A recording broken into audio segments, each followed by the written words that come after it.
What's going on, y'all? It's Hellfire with MachineMasters.com, and I got the brand new MPC Touch with me today. And, everybody's been asking for my feedback on it. What do I think about it? What's the workflow like on it? How's it compare to the Renaissance? What's it cost? Is it standalone? Things like that. Pretty much all the basic questions that come about when a new MPC releases. So I figured why not do a quick review for you guys and, tell you guys what I think about it and try to answer all your questions in one video. So the first thing let me say is that while I do work directly with Akai on MPC products, I am not a salesman. First and foremost, I'm a user just like the majority of you guys watching this video right now, so you can expect this review to be 100% unbiased, and I'm just gonna tell it like it is, basically. So the second thing is that this is not a replacement for the MPC Renaissance, so if that's what you're looking for in this unit, this is not the product for you. It wasn't designed to be, it wasn't intended to be, and it's just not. So without further ado, let's get into the MPC Touch. So when you first open your box, the first thing you're gonna notice is that you have a black face. This is something that a lot of users have been asking for over the internet for the past couple of years, and I think Akai finally listened to that feedback and they implemented that with the MPC Touch. The material that it's made of is a nice rubberized plastic. It's a bit rugged feeling and grippy at the same time, and it also feels a bit soft, and it's pretty nice to the touch. I think even though it's plastic, it still feels pretty high quality, and I like the way it feels. Now, because the unit is black, one thing about it is a bit of a fingerprint magnet as well as a bit of a dust magnet. So you're gonna see, as you use the unit, you're gonna see oil from your hands, all over the unit, just from use and some dust. But it's like, what do you expect? It's an instrument, we use them every day. They get beat up, it's not going to a beauty pageant, so who cares really? The same thing applies to the touchscreen. It is a 7-inch glossy touchscreen. It's not anti-reflective. So you are gonna notice some fingerprints on the screen, as you use the unit. But from what I found through normal use is that when the unit is powered on and the screen is fully lit, you don't see the dust or the fingerprints while you're working. So to me, it wasn't really that big of a deal. And they also give you this nice little cloth you can use to, wipe the screen down and keep the fingerprints at a minimum, as you go along. Now, the other thing about the touchscreen is that it is a capacitive touchscreen. So what that means is that it's really responsive. It's not like those old touchscreens where you gotta, jam your finger into the screen to try to, make the screen select what you want. With this, it's gonna work pretty much like your standard mobile phone or iPad or tablet. When you tap it, it's gonna be pretty much, 100% responsive. So, it is pretty nice in that respect. Now, when you go over to the Q links, you have your 4 Q links over here. Those are also capacitive touch, which means they're pretty, responsive to the touch as well. I believe they're all made out of metal. They have a nice cool feel to them. They're 360-degree pots. They feel really smooth to turn. They're also a lot stronger than your average controller. So when you throw this thing in your bag to, travel, the knobs aren't gonna break off or become, unresponsive. At the bottom, you have your data wheel, which is, I believe, borrowed from the advanced keyboards. It feels pretty much the exact same as the pots on the advanced VIP keyboards. The one thing I did notice about it though is it is a little bit wiggly. It's almost like a arcade joystick, but not that extreme. Other than that, it's pretty solid. It controls the software very well, just like the one on the Renaissance.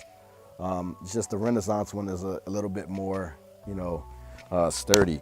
But, it doesn't cause any problems. So again, who really cares? Over here you have your pads. Now these pads are so much more responsive than the Renaissance, man. Let me tell you, the pads on the Renaissance kind of suck, to be honest.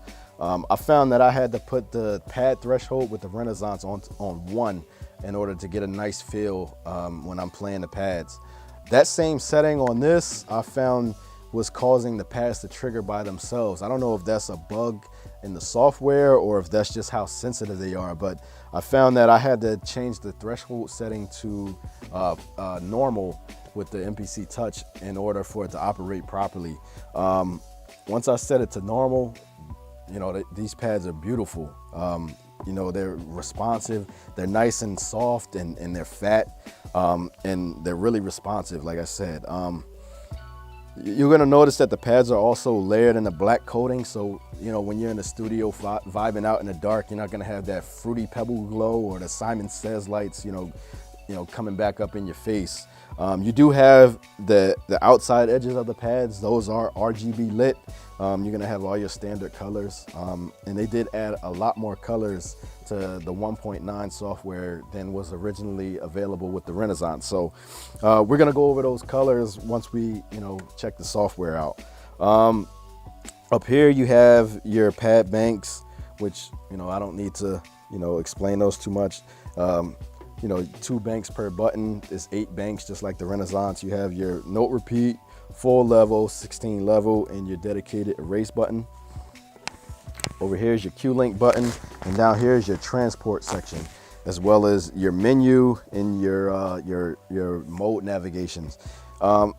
Now, you're gonna notice that with the size of the unit, there was some sacrifices that had to be made as far as dedicated buttons.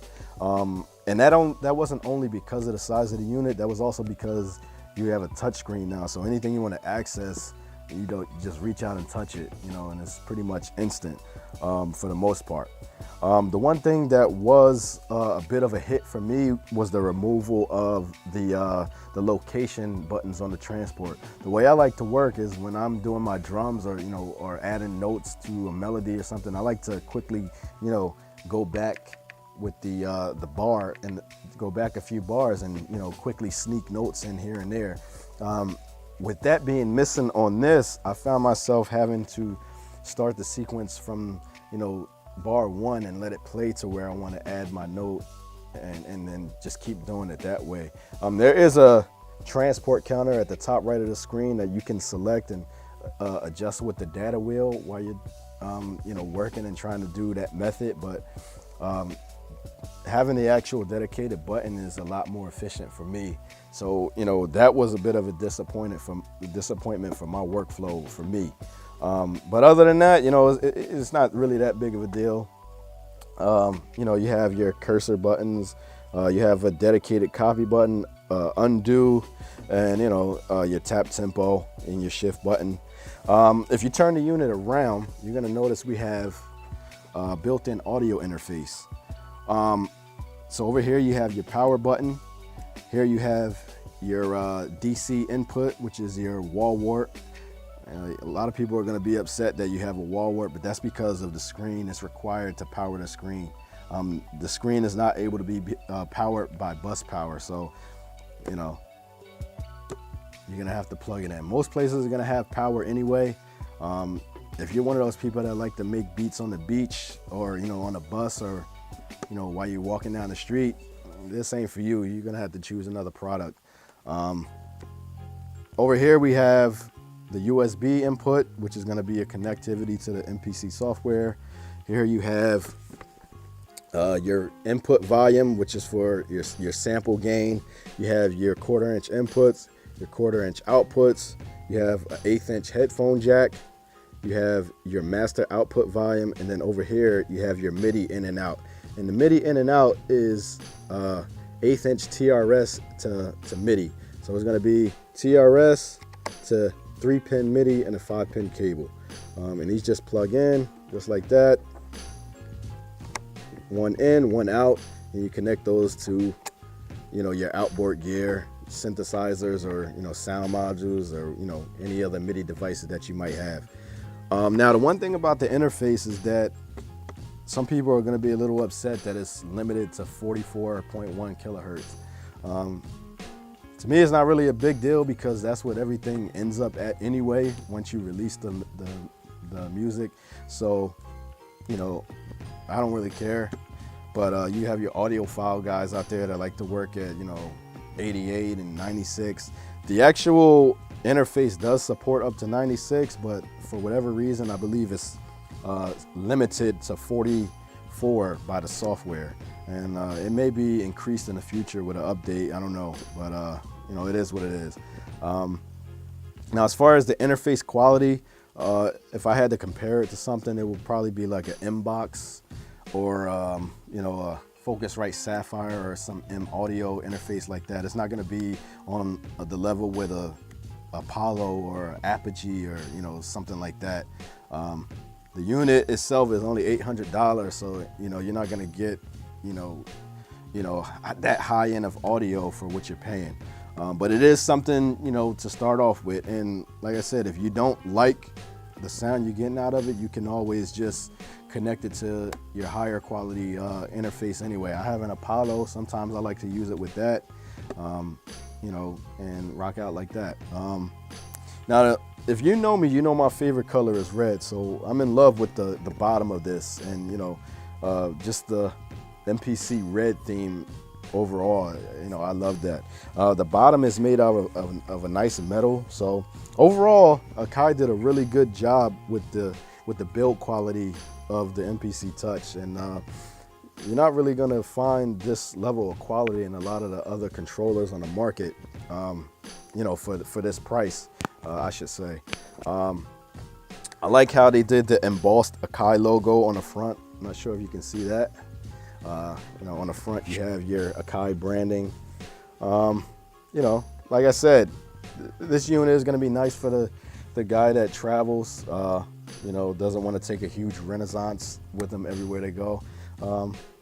But, you know, let's hook this bad boy up to the software, and, you know, let's see what this touchscreen do. All right, let's check it out.